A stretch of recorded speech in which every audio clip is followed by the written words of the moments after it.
صباح الفل عليك يا حبيبة قلبي، صباحك فل لو بتشوفيني الصبح ومساءك عسل لو بتشوفيني بالليل. النهاردة كده انت فين يا نهى؟ النهاردة انا في احلى بقى مكان، فطار ايكيا، ويا عيني ويا جماله بقى على فطار ايكيا والروقان كله بتاعه.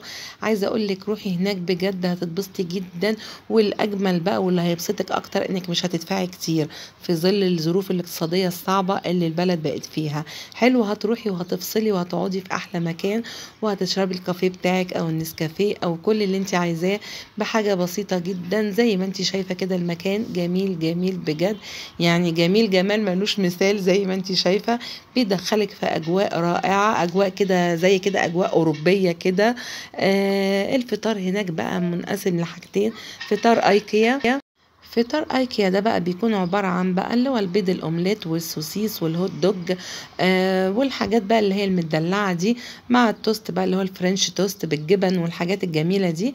وفي فطار المصري بقى العادي الشرقي بتاعنا، اللي هو بقى الفول والطعمية والبتنجان والبطاطس. حقيقي احنا كنا جروب كده مجموعة، فجبنا من ده وجبنا من ده وقعدنا بقى كلنا مع بعض.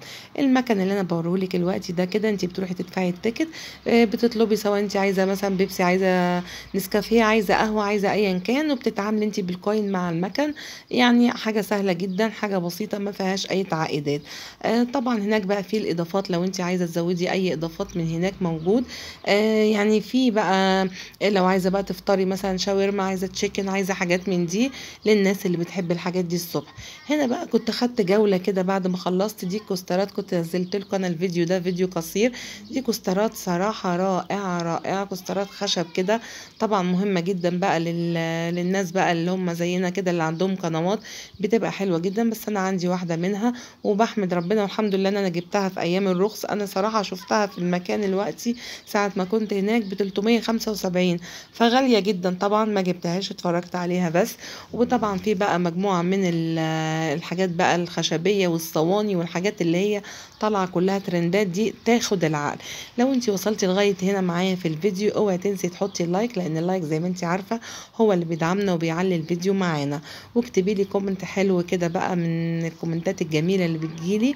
ويلا بينا نكمل الفيديو مع بعض. ده بقى هنا قسم المفروشات والمراتب والمخدات والستاير والحاجات بقى. بصي اوعى وشك، هتروحي ايكا بجد بجد متعة اصلا ان انت تتفرجي بس، دي كفاية يعني. حتى لو ما اشتريتيش فدي كفاية. وطبعا عايزة اقول على الاسعار، والله بجد في كل حاجة، في اسعار صراحة عالية جدا او غالية، وفي اسعار بالمقارنة بالجودة وبالخامة يعني اللي انت بتشتريها لا تعتبر مش غالية وتعتبر سعرها حلو جدا. بس او بصي يعني في كل حاجة. دي تمن مخدة 89 جنيه، فصراحة في كل حاجة. بس الخامة روعة، الخامة جميلة جدا. ومن ميزة المكان هناك كمان ان هو شامل، يعني مكان شامل وجامع كل حاجة من الإبرة للصاروخ زي ما بيقولوا. أي حاجة عايزاها هتلاقيها هناك.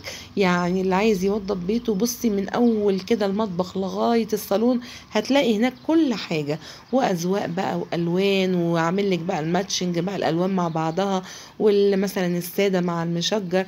يعني مش هتحتاجي خالص ولا هتغلبي ولا هتحتاجي ان انت هتحتاري مثلا ومش عارفة توفقي الايه الأذواق مع بعضها. دي بقى هنا الحفة كان معمول عليها السيلز بقى فظيع صراحة، نازلة نص التمن بالشكل اللي انت شايفاه ده. في بقى السادة والمشجر وحاجات جميلة جدا. هنا عاملين بارتيشنات كده للحمامات بقى للعرايس والناس بقى اللي هم بيجددوا الحمامات بتاعتهم. هتلاقي كل حاجة بقى بالأذواق بتاعتها. هنا طبعا الحاجات دي أنا بعشقها، أنا يا جماعة بحب جدا المنتجات بتاعة الخوص دي، جميلة جميلة بجد يعني تاخد العقل. زي ما انت شايفة كده عجبتني جدا صراحة. وصورتها البوكسات بقى بتاعة مثلا الغسيل، بتاعة الباسكتات اللي بتحط في المطبخ. كل حاجة هتلاقيها هناك صراحة. نصيحتي ليكي روحي وهتتبسطي جدا. ما تنسيش بقى لو عجبك الفيديو الشير واللايك والكومنتس والحاجات الجميلة التشجيعية بتاعتك دي. واكتبوا لي عايزين اصور لكم فين تاني. طبعا ايكا ده كان من الحاجات والاماكن اللي كتبت لي. بحبكم في الله، والسلام عليكم ورحمة الله.